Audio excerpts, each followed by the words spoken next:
Truly African.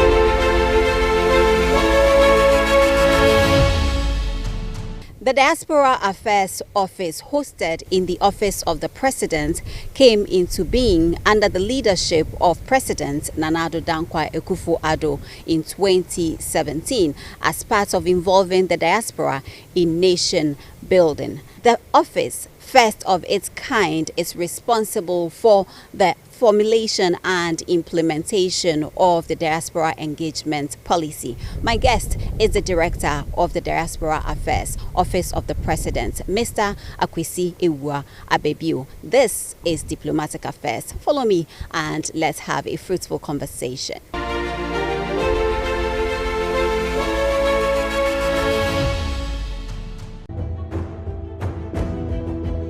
In previous seasons, he saw this.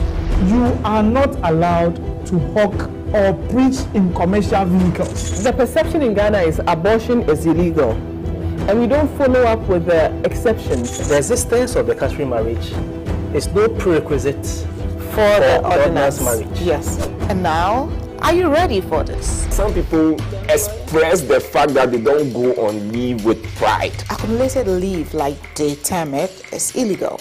Because in Ghana we don't have enough lawyers, and the accused can apply for bail where he has no lawyer. Knowing full well that you have an STI and you do not reveal that to the person and you have this sexual contact with the person, it is also part of domestic violence. Join the Law Express panel for relevant, informative and educative topics. It is clear that if the court grants bail, it is the registrar of the court that has the power to deal with execution of the bail. All matrimonial properties that are sold without the consent of the other party are actually null and void.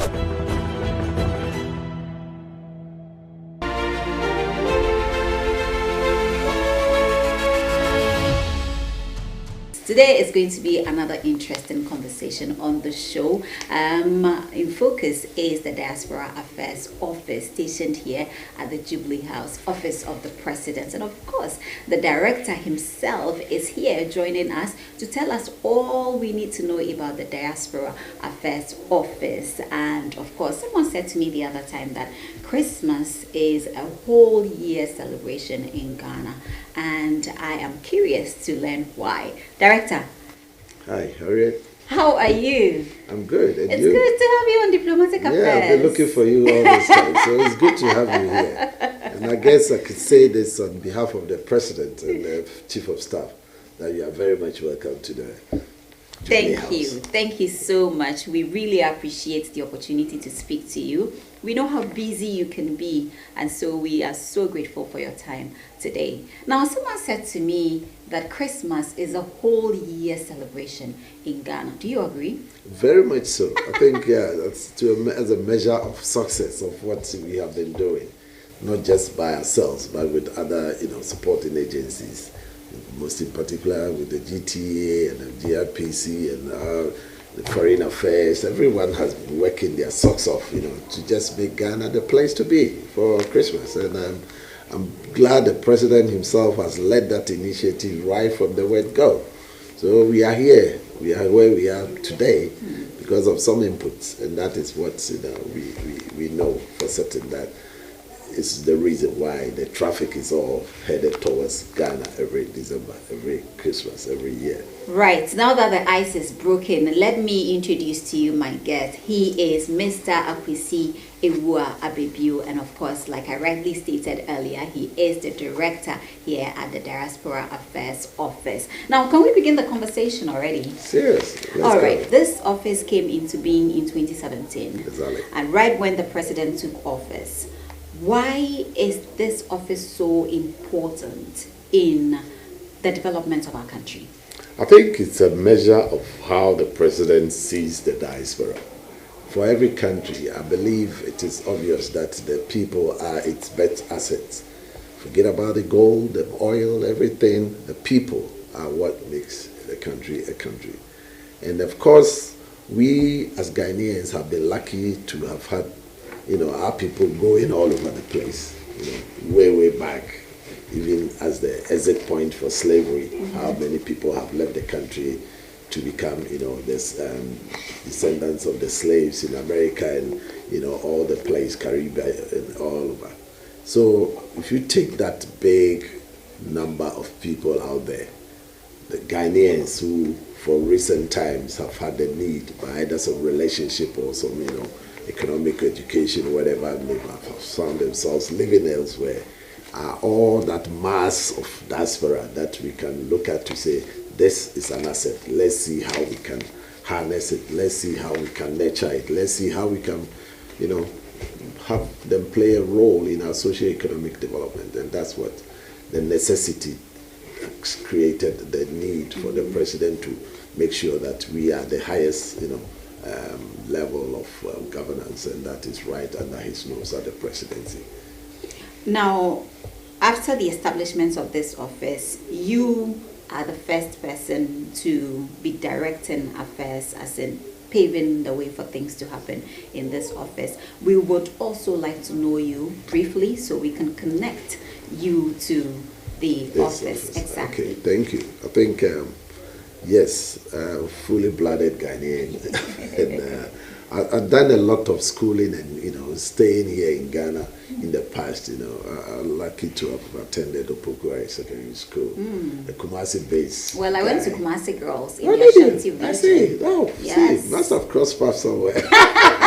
Not my generation, I believe. Not what you're thinking. Yeah, but certainly, having lived and done so many things here, I've always wanted to bring in the conversation that even though I was a Kumasi boy, I came to Accra and learned my language, my Ghana speaking in Kumasi before coming to Accra. So even before I came to Accra, I could speak Ghana. And that was after schooling, after university and everything, lived here. And then, like most Ghanaians, found my way out of Ghana. I went to live in the UK, and whilst living in the UK, played various roles and consultancy. I find myself all over the continent, most especially in Scandinavian countries. So that is me, as an IT consultant in the field of insurance and banking and in the finance industry, the necessary things that we needed to do to get these organizations and the IT, going in terms of, BI, what used to be business intelligence, now artificial intelligence and everything. Yeah, so I've been involved in that. And for me, what makes me glad I played those roles were the fact that in all the countries that I lived, I had the opportunity to relate to Ghanaians, to have the exposure of the Ghanaian communities. And that was a very good platform to build on. And of course, when His Excellency Nana-Addo Dankwa Akufo-Addo was campaigning all over the place, he wasn't just campaigning in Ghana here. He was, of course, campaigning in Europe as well. And, I was lucky to have been his coordinator in the UK and in other countries as well. So it followed that after winning power, I needed to come and help. And he never hesitated. Come and serve home. Exactly. And he never hesitated to say, Akwasi, this is the role I have to get you into. I said, thank you, and gladly picked up. And here I am today, been in this office for quite some time now.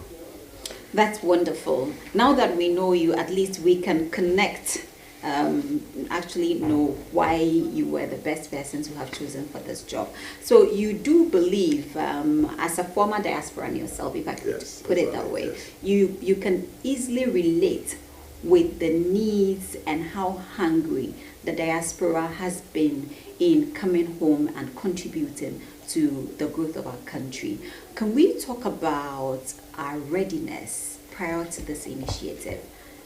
I think in terms of our readiness, I would say Ghanaians, for that matter, and Ghana as a country, has always felt the need to put themselves forward for the diaspora to come back to them. not just the Ghanaian diaspora, but the bigger diaspora community, which is the historical Diasporans as well.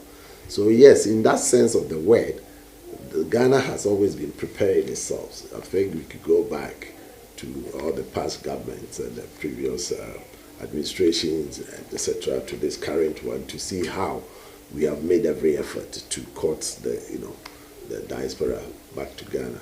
I think as far as the diaspora affairs is concerned, we used to have the Diaspora Bureau at the Foreign Affairs, and then now it's been, of course, downgraded to a unit because of the creation of this office and working closely with them to do whatever we've been doing.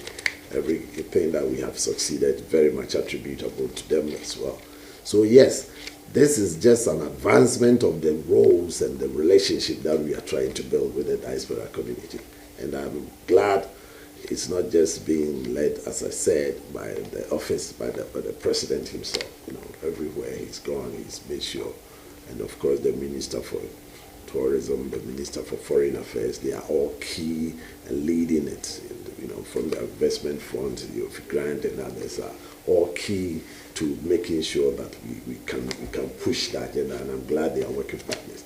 But essential diaspora engagement policies anchored on our, to this office and very much, being directed from there.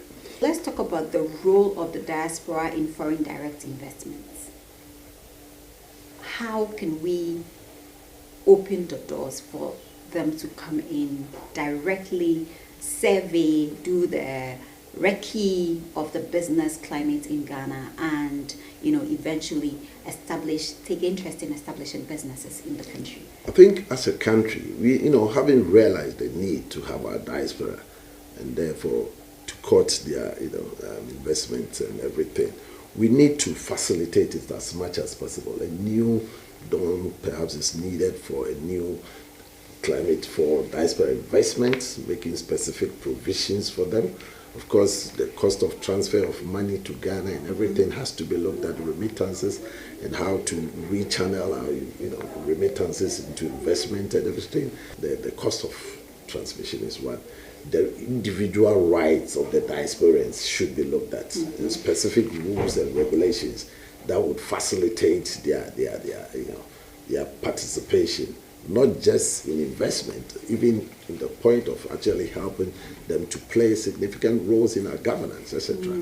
Will go a long way to garner the relationship, deepen the trust, deepen the way they want to be related to enable them to see the country as a place of their own as well, just like anyone living here. Right. So talking about the role of the diaspora in government, I understand our constitution currently does not allow any diasporan to hold public office. I think our constitution has got specific provisions as to what the diaspora can do and cannot do. In terms of, it's more of what they cannot do. Okay. Because basically, even though we allow for dual citizenship, which wasn't the case, but recent additions to an adjustment to our constitution has now made provision for dual citizenship to the extent that you can hold on to whatever as long as your host country or adopted other country allows for that. So, for instance, it's not the same case for those in Germany, but for UK, US specifically, this is perfectly fine. And there's the need to then make sure that these people cannot just be dual citizenship, but to also have a look at our constitution, which bars them from certain key roles. For instance, you cannot be the special prosecutor. You cannot be a member of parliament. You cannot be a chief director. You cannot be a vice chancellor of a university. A colonel. A colonel in the army, and so many others. That I think the constitution actually makes a list of the roles that you cannot play.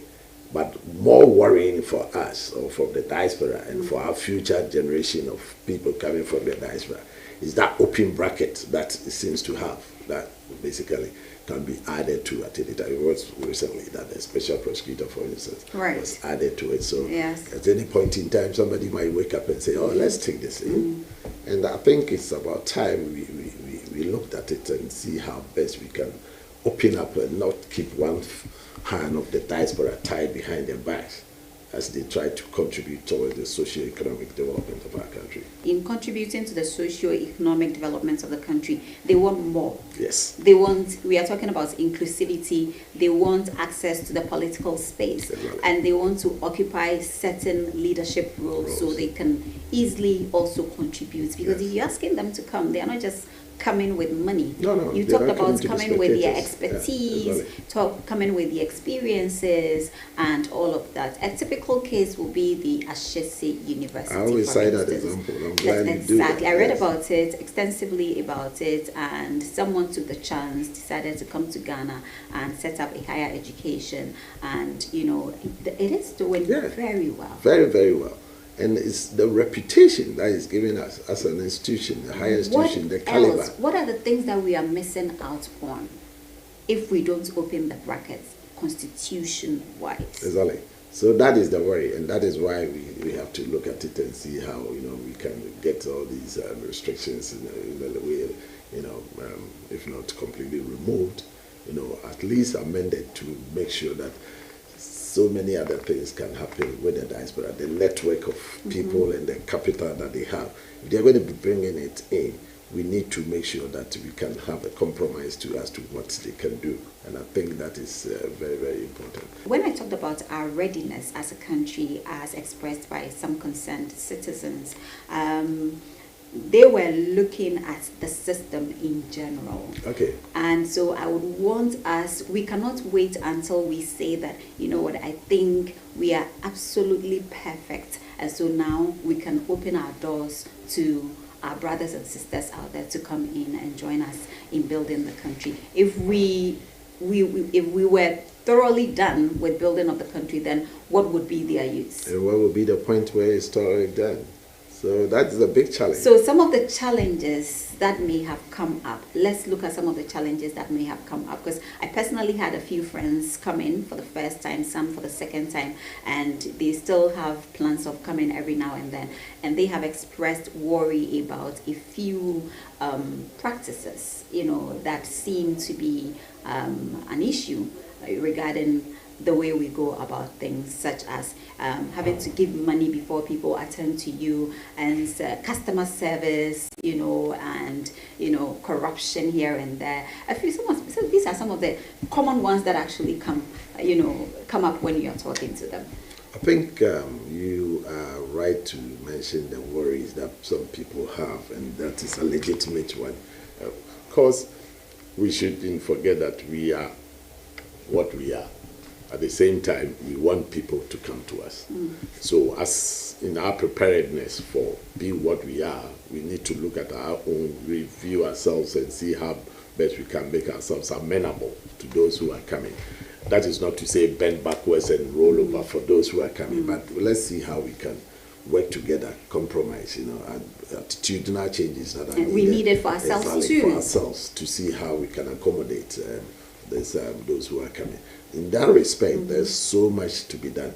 There's so much in terms of customer service, in terms of how we receive people, how we deal with them, how we take advantage of visitors, etc. We have to work on this. I know, of course, we have some positives that we can also equally be, putting out there. And a measure of what perhaps we can say is as a preference for us is how, if you take across Africa for that matter, we are the preferred place to come to. And it's not just happening by accident, because there are some positive things that are selling for us. And we need to work on those to see a SWOT analysis, more or less, to see our weaknesses, our strengths, build on it, our weaknesses, see how we can, turn those around, and how we can build on the strengths that we have. And that will go a long way to maintain our Pan-Africanist role, our hospitality roles, our hospitality, known hospitality that we have, and so many things. I think we have a lot going for us. So in terms of our preparedness, I would say that yes, there is so much to be done to get us to where some of those complaints can be met. But that is not to say we are not ready. We are ready, and we are going to keep working on it too.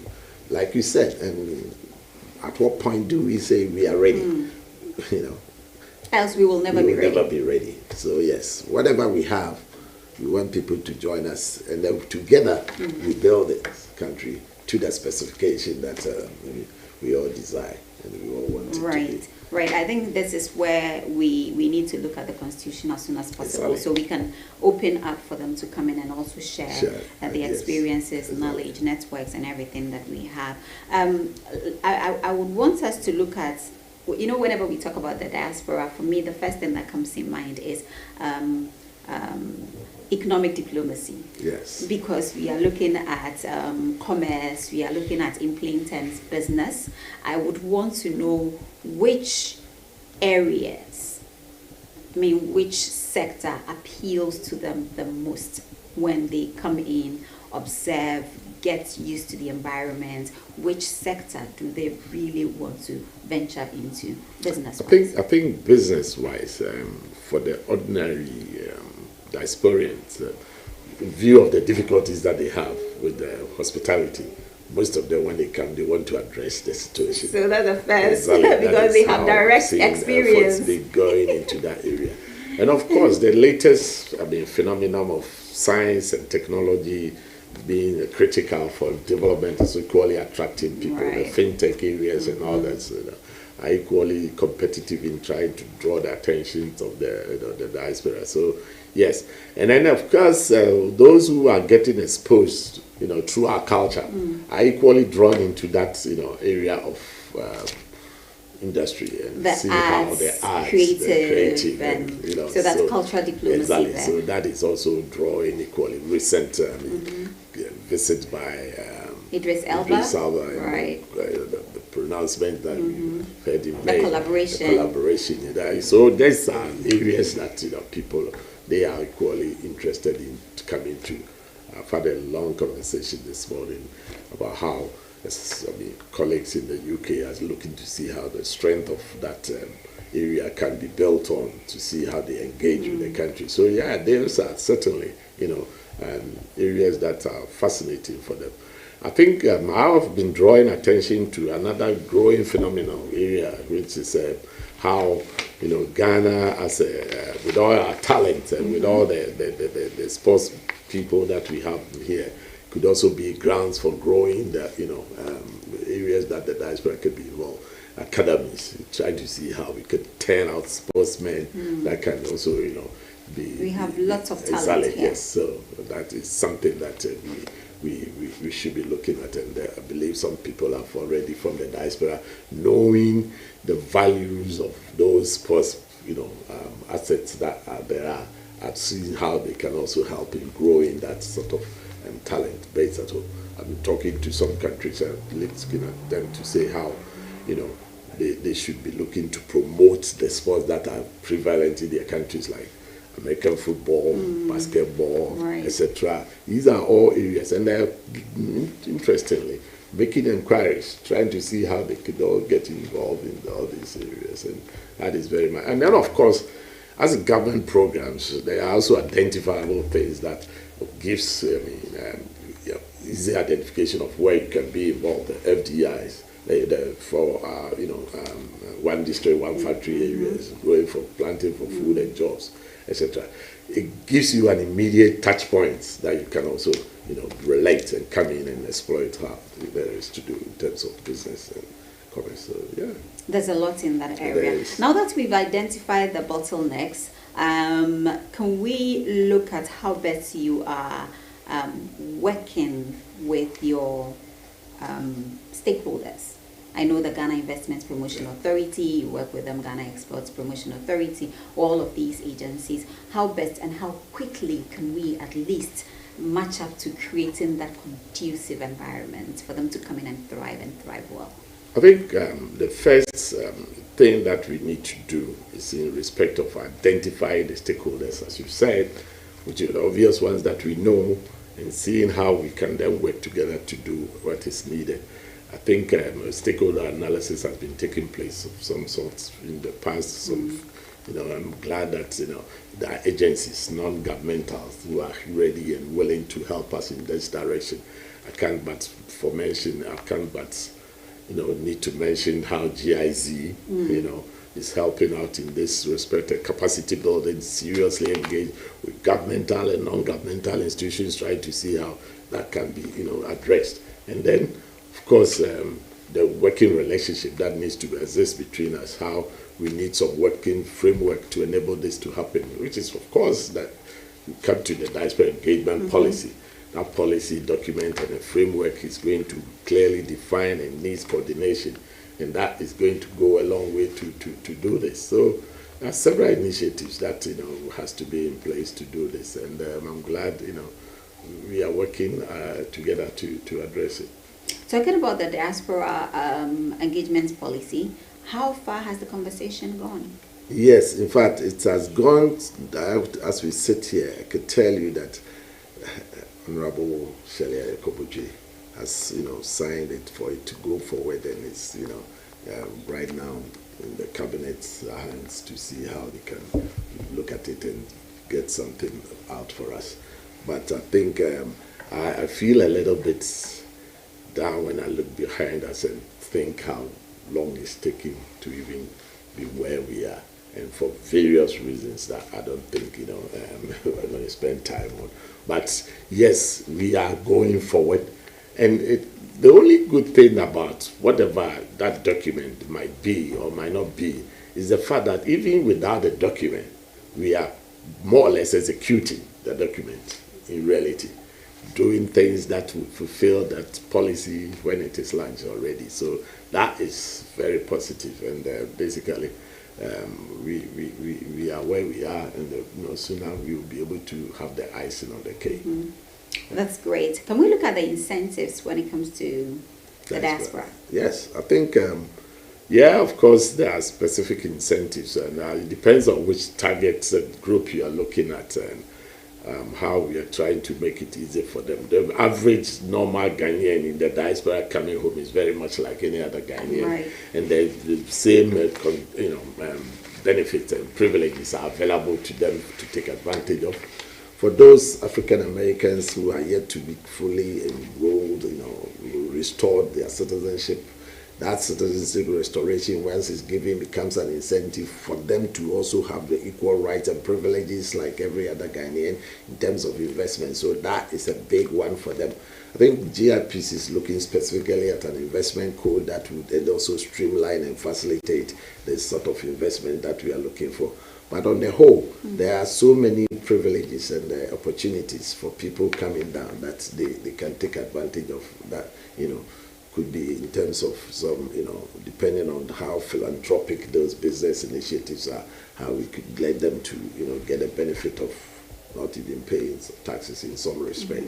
So, yes, it all depends on the initiative and how, when they have approached us or approached some government organizations, we can push for them to get those benefits. That's great. I would want us to, we'll be wrapping up very soon. I know how busy you are. I don't want to keep you here I'm enjoying for that long. You're enjoying the conversation. All right then. So I read somewhere, and I'm just going to quote what I read. You said, over the years, Ghana suffered a brain drain. Yes. You remember very well these words. As many of us left to live and work abroad, we went through all sorts of experiences and professional fields and contributed to our adopted host country's expansion. We plan to pursue what we call the brain reverse. Yes. Tell me more about the brain reverse. I think this is quite a known phenomenon that we all talk about. So we know that Ghana is one big citadel of education, and that we have the opportunities with our colonial masters and with our language advantage to also pursue education in several places. And Ghanaians have taken advantage of it. I think if you talk to the average employer outside of Ghana, he will tell you how very much they value the Ghanaian as an employee. So that people everywhere, all over the world, getting all sorts of experience. And they are not just gaining experiences, they are actually building networks. These networks, as we've said already, it can be manifested in the creation of something here. So we have that benefit of all this that we can bring home. And once the opportunity is ripe, people are prepared to come home. So then the question is, how do we facilitate that return, that brain return, that brain reversal? So in another situation, we even call it the brain recycle. The brain cycle, recycle. yes. So basically, what we thought we have lost is actually coming back to us enriched, and then exposed, and giving the exposure, and then a flavor can contribute in the long term to attitudinal change that is very much required here. We need to be able to not just be comparing buildings that there are to say, oh, these are the structures that makes this place better. We need to be comparing the capacity and the capabilities of our people as well to see what we can also offer. With all this, with what you have started, with the establishment of this office, finally we hope that it gets to where we can address it as an institution as we look at the policy. Yeah. I would want to find out from you, when you measure the gains with how much you have put in putting this office out there, are we gaining? Is it? I think yes, and I wish I didn't have to mark my own script. But if you ask me, I would tell you that yes, there are some basic metrics that would let us say that yes, to a large extent, this has been a big success. If you think about the exposure that we've given the diaspora through the initiatives that we've pursued, if you think about the fact that this diaspora is now a byword for something else we've never got to be known in the past. As I've said on several platforms, I remember going to, how in Ghana everybody wants to be mentioned by some titles, etc. And I've been to a funeral where they were trying to say what sort of work I was trying to do and, in charge of, and it was a big hurdle.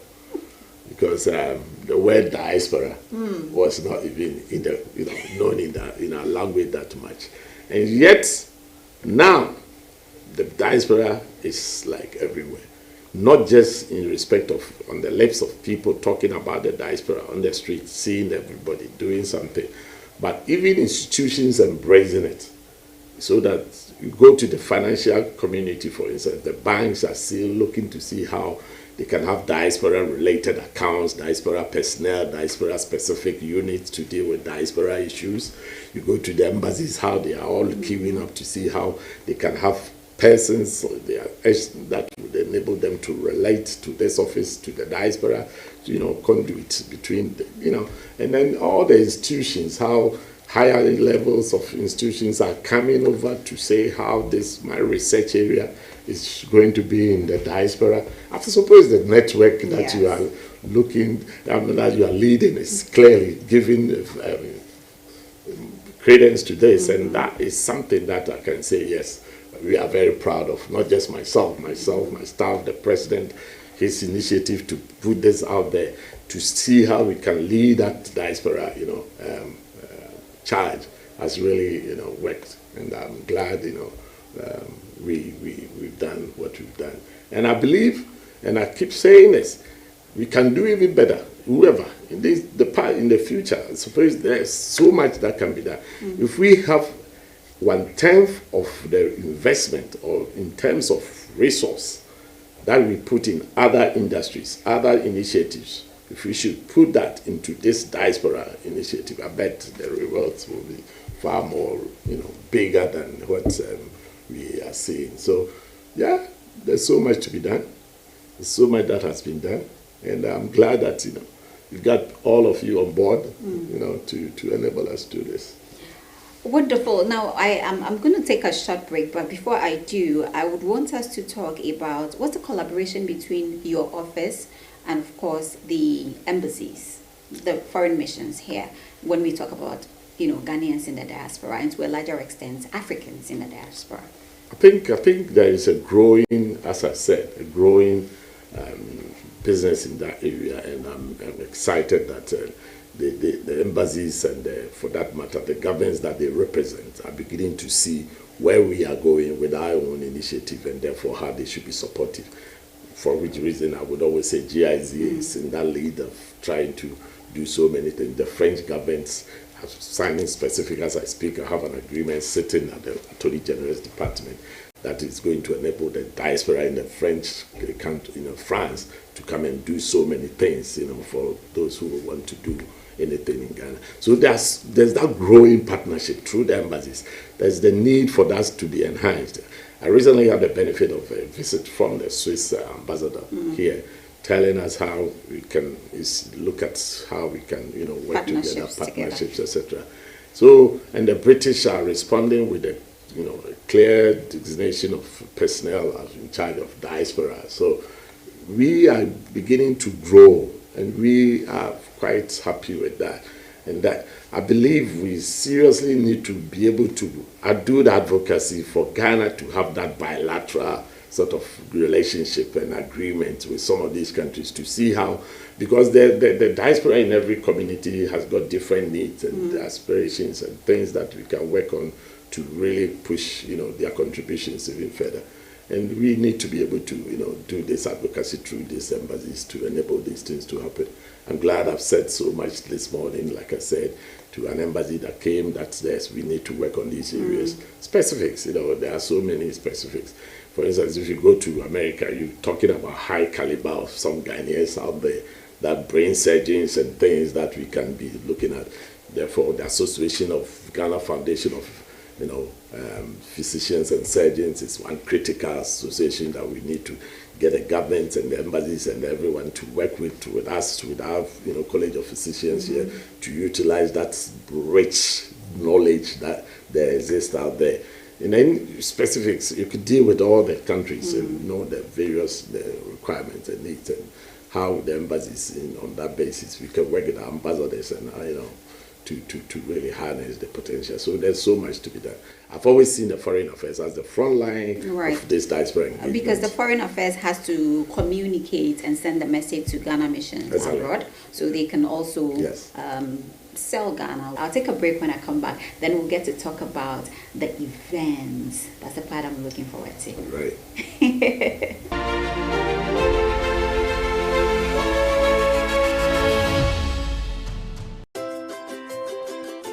Trasacco Estates, home to Accra's most beautiful and luxurious homes, presents its newest addition, Trasacco Springs, a premium master planned community of service plots surrounded by an exhaustive list of amenities. The gated community of Tema to Accra Motorway presents you the finest opportunity to own a land that suits your preferred size, budget, and payment terms. Trasacco Springs is open to you for development. Our on-site sales executives are ready. Call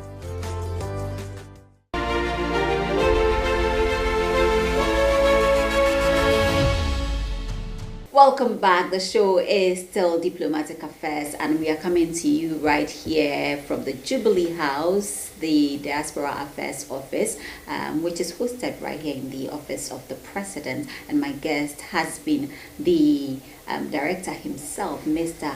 Akwasi Awua-Ababio. We've done a lot of talking concerning the mandate of his office since its inception, the gains, the challenges. Now it's time for us to do my favorite part, and I'm sure that's going to be your favorite. Let's talk about the amazing initiatives that your office, in partnership with other stakeholders, came up with or comes up with every year, and that puts Ghana right there, on the map.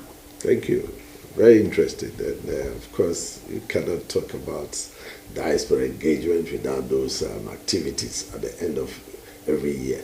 And interestingly, we are trying to see how it can be spread throughout the year, not just for Christmas, just for December. Now you don't want to trend yearly anymore. You want to trend all year round. That would be interesting. So yeah, that's the target. That's what we have to do.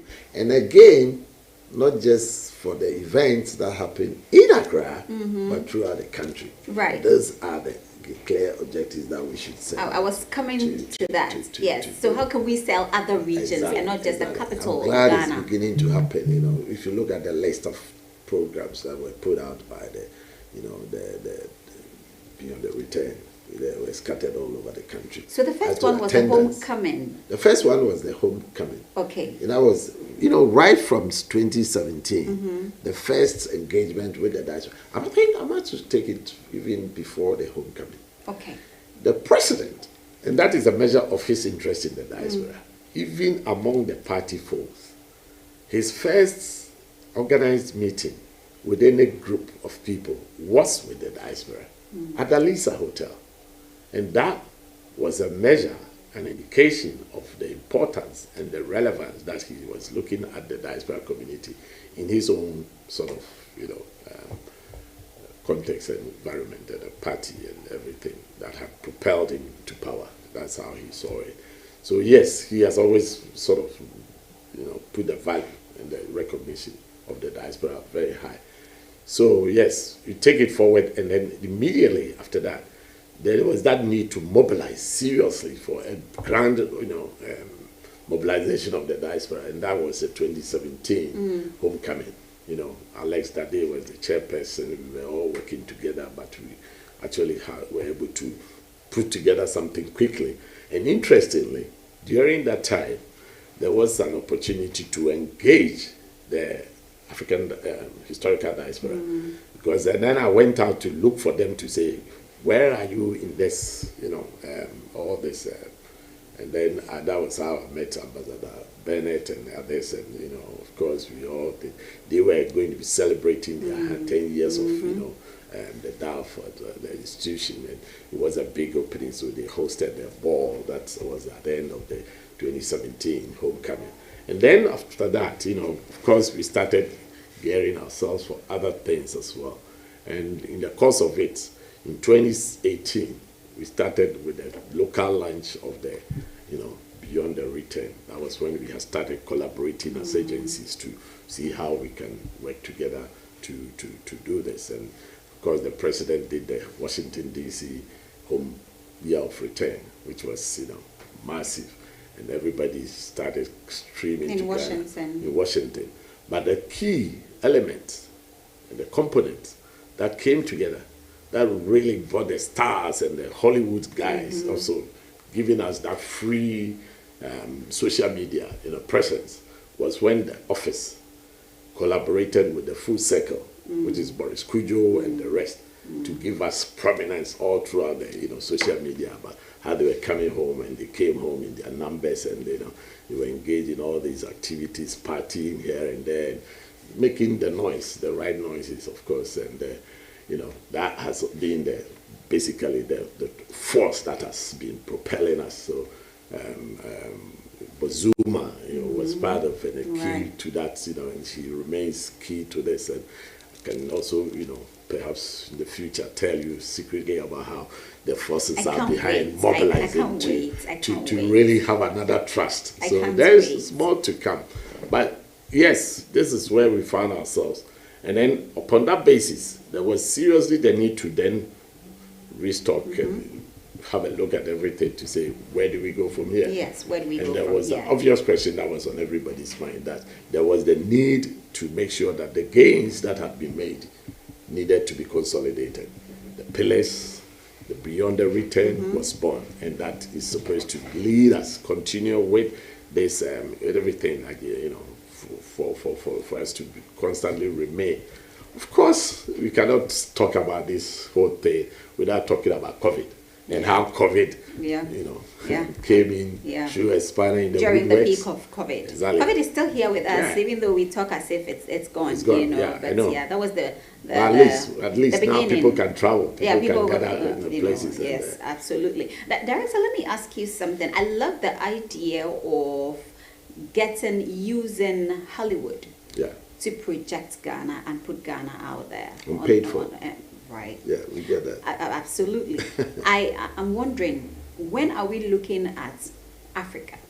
I think we have some very interesting personalities also in the music and arts, creative arts space. We can also begin to look at that dimension and bring all of Africa, since you are not just looking at Ghanaians in the diaspora. Yeah. When you talk about the diaspora, you're looking at Africans in the diaspora. Oh, yes, of course. And I think, seriously speaking, I was recently commenting on so many of these programs and initiatives, and I was taking, and I had to mention how, in my opinion, the public, the general public, has taken ownership of these government programs and are running with it. And they are detecting who and what is happening in almost all the programs. It's because you are operating an open door policy, so everyone can just come in and share the ideas. And some of the events we even attend ourselves, and we go and talk to them and say, hey, how can we partner with you to make it better? I remember going to the party on the hill, which is the Little Havana, and I didn't like it. I was parking my car, dropped my kids at 11 a.m. I couldn't turn the car around until about 5 a.m. in the morning. So I approached them and said, listen, how can we do this? Make it better so that everybody can have a good time when they come here. Know if ambulances were to come to respond to any emergency call, how would they? And then we have been, since then, we've been partners. We've been working together, and it's growing. Even the demographics for their participation is changing. Everything is happening on a big scale. So many others, everyone coming forward to do this. Now, I want to come to the point that, yes, we are very much open, just like you said, open door to see whoever wants to also have something to do with us. And I'm glad that when Chance the Rapper came, and as soon as we sat down to talk, immediate response and his immediate attitude was, how do we get the local artist involved? And I'm glad, Sarkodie featured prominently in Haitian. And that collaboration is also beginning to, take, and I believe the future, possibly, an all-based African big historic, diaspora movement is going to also have its own platform.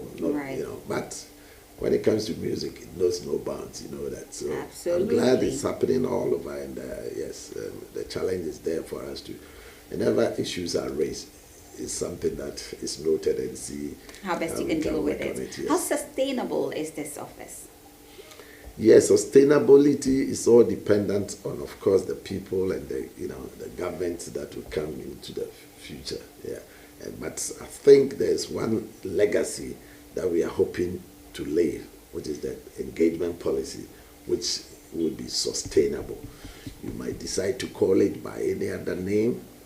It will still be a cat. It will still cry meow. It won't cry whoa. Cats will always cry. Yes. Absolutely. I think we are done exhausting all the bullet points. It's been a very fruitful conversation. And so at this moment, is Beyonce coming to Ghana? I'm picking something like Beyonce is coming to Ghana, and that excites me a lot, of course. I think you may know something that I'm not. But then, of course, I wouldn't be surprised. That's all I can say for now. I can't see how what we are trying to position Ghana as and what it is already, that's the mecca of the black. Right. I can't see how she wouldn't come. It's going to be the place to come for everyone. Wow. Steve Harvey has been and gone. What else? The guy is a comedian. What's Michael Jackson and Chappelle. Wow. These are all interesting people who have come. And I tell you, the queue, some people have come and they've stayed low-key, huh? Low-key. We all know, for instance, this British artist and others, British model, Naomi Campbell. Right, she was in town. This guy from the fashion end, this guy comes frequently, Oswald Boateng, and there's this famous star that we have as a diasporian in Korea. In Korea? Yes, a Ghanaian star in Korea. He can't walk the streets of Korea without being marked, And she's been here. I remember Katrina Fiku introducing me to him. I see. Way back in 2018 or so. Oh, really? Yeah, serious. So they are coming from all over the place. And I suppose, he's complete Ghanaian. He went there to study. But he speaks the language so well, and he's such a big fan of the people out there. They really have taken to him. So yes, I suppose this is not just going to be limited in the field of, music and art and entertainment, but even in the field of sports. Franco Doi, footballer coming over, Kingston, WWF coming over. So yes, the queue is endless. Right. So I'm not surprised. Like I'm saying, the real thing that we have done is to position Ghana as the place to be, the place to come to. If you think you're African, the president has been saying it on all platforms. As long as you're black, you're an African. Cotton Peter Tosh. As long as you want to come to Africa, come to Accra. Going back to the roots, of course, Ghana is a gateway to Africa. Exactly, yes. So, and of course, the flagship for Pan-Africanism. So it's in order. Thank you so much, Director, for talking to us. We really appreciate this. Final word? Final word. I'm so glad that organizations like yours, Harriet, I want to mention your name, Harriet Nartey, yes. And your team. You're doing so marvelously well, not just working for your organization, but working for the country. I know how we've been following your programs all over, and we know how important you are in projecting and being, talking about all these projects that we need to have as a country with other embassies. The Diaspora Affairs Office is very grateful for what you do. We will continue to work with you going forward. To the general public, we are going to give a message of, thanks to them in support of all the patronization that they give to the programs and activities that we organize in the country. We will continue to offer more with their support, with their prayers, and continue to position Ghana as the place to be. And we know that this is not just about parties.